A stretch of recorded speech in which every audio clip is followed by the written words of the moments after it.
Because the Nicaraguan government does not fulfill its responsibility of ensuring that the constitutional rights of its citizens are protected, such as freedom of speech and press, a dictatorship is able to hide behind a facade of democracy. For much of its existence as an independent country, Nicaragua's growth has been hindered by internal conflict, corruption, and violations of human rights.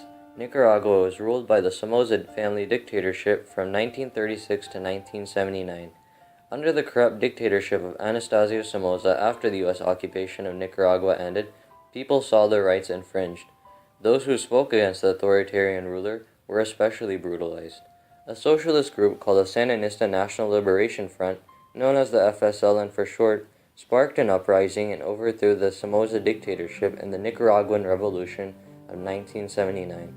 When the new government, led by Daniel Ortega, began supporting both socialism and international terrorists, Ronald Reagan condemned the Sandinistas and refused to send them aid.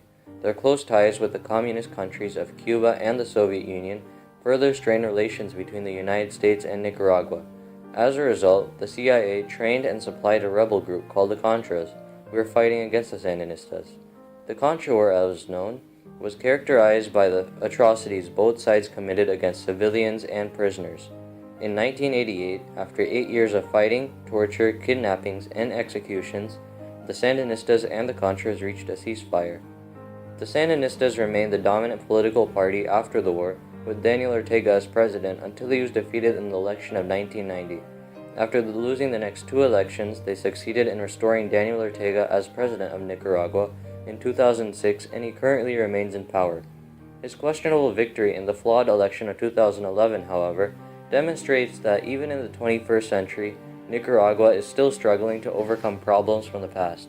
While the Nicaraguan Constitution guarantees its citizens the freedom of speech and press, these rights are not respected and practiced by the government and the Nicaraguan National Police. The government cannot exercise censorship, but the fact that speaking against the Sandinistas can bring criminal defamation charges causes many people to practice self-censorship.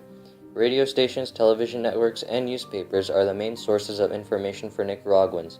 All have been heavily influenced by the Sandinistas in order to preserve their dominance and support from the people.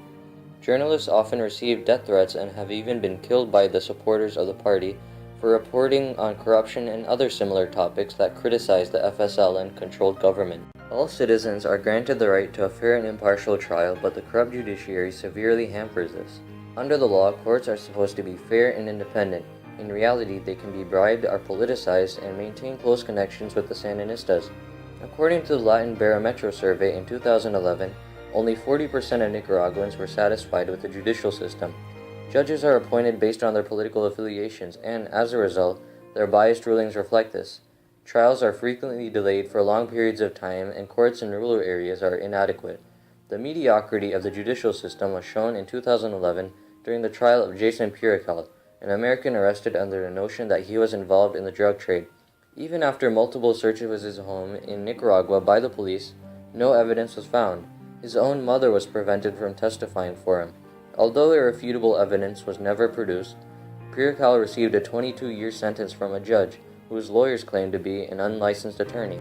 Inhumane treatment and torture by the government, especially the police, plagues Nicaragua. In 2002, the Nicaraguan Center for Human Rights received 293 cases of inhumane treatment by the police, yet only 72 police officers lost their jobs, with many facing short suspensions and no punishment at all. Officers are known for using excessive force and unwarranted arrests.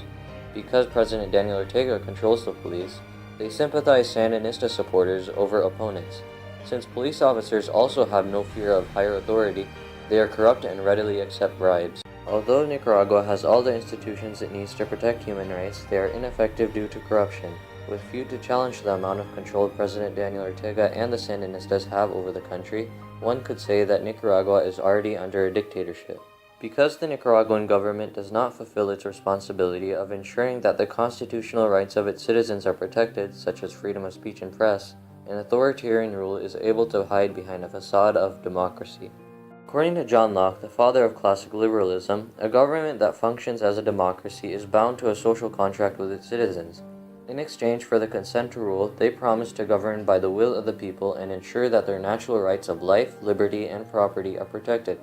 Because Nicaragua is a democratic country, it is the government's responsibility to uphold this social contract. This responsibility is also bestowed upon them by their constitution and international agreements. However, even with such measures in place, the Nicaraguan government fails to fulfill its duty of protecting its citizens and serving justice to those who violate human rights.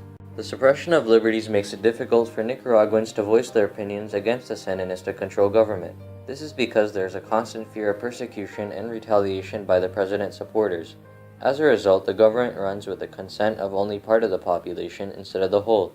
By not protecting the right of the Nicaraguan people to publicly oppose the government, President Ortega is ensuring that only his supporters can be heard. The National Assembly, which is Nicaragua's legislative body, is dominated by a supermajority of Sandinista supporters. 63 out of the 92 representatives pledge allegiance to Ortega. Political minorities are powerless. Whether the people who support him do so out of pride or from fear, they give President Ortega almost total control of the government. While the Nicaraguan government recognizes itself as a democracy, Ortega's actions in office have moved him closer to a dictator than a president. He has illegally replaced mayors elected by the people with his supporters and has been accused of rigging elections, to name a few. Ortega takes advantage of his enormous public support, corruption in the government, and the partisan nature of the Supreme Court to push his agenda forward. Previously, running for more than 2 terms as president was unconstitutional. However, on January 29, 2014, the Nicaraguan Constitution was amended to remove these limits. Now Ortega can and will run for a 3rd term in the upcoming election of 2016. Critics of this move say it was designed to keep the Sandinista leader in power for life. It was already difficult for the Nicaraguan people to exercise their right to change the government. With President Daniel Ortega gaining more and more control over the country, it has become nearly impossible for change to come about. A mass struggle like the Nicaraguan Revolution that freed the country from the Somoza dictatorship in 1979 may eventually be the only way to remove Ortega from power. Despite the fact that Nicaragua is essentially under a dictatorship, the government strives to maintain the appearance of a democracy by using elections, a legislative assembly, and courts. The Nicaraguan government continues to maintain the facade of democracy for both political and economic reasons. Currently, Nicaragua receives hundreds of millions of dollars in foreign aid from both the United States and the European Union. If Nicaragua were to commit to a full-fledged dictatorship, the US and the EU would terminate their support.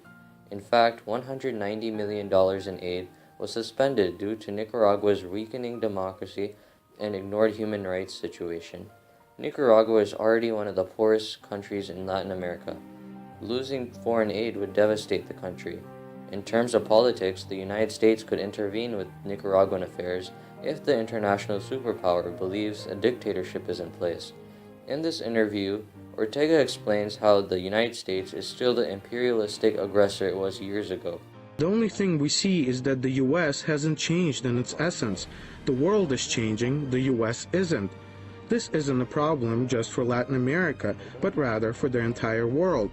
This country has military and economic power, and at the same time, it's not changing its expansionary and imperialistic policy. Do you mean that so far change has happened only in words, not in deeds? That's right. They carry on the same policy as always. They've been acting just like in the past. Their policy is of unwelcome intervention, of coups and threats. Its so-called policy of carrots and sticks. The United States has a history of interfering in countries where democracy is threatened. Nicaragua was no exception. During the Contra War in the 1980s, the United States supported the overthrow of Nicaragua's government because it leaned towards socialism. In addition, the Monroe Doctrine was used to justify their intervention in Latin American countries. By maintaining the appearance that they are a democratic country, following the same principles as the United States, there will be no reason for the U.S. to intervene as it had in the past. The mark of an effective democratic government is one that can protect the rights of its citizens, not infringe them. President Daniel Ortega and the Sandinistas are perfectly comfortable ignoring the rule of law in order to preserve their control. Dictators that do not come by force come by finesse. That is just what Ortega is doing, gradually siphoning power from the people to himself. The situation in Nicaragua is largely ignored by the international community. If the world continues to turn a blind eye to this seemingly democratic country, Nicaragua will be plunged into the tyranny not of Ortega the president, but of Ortega the dictator.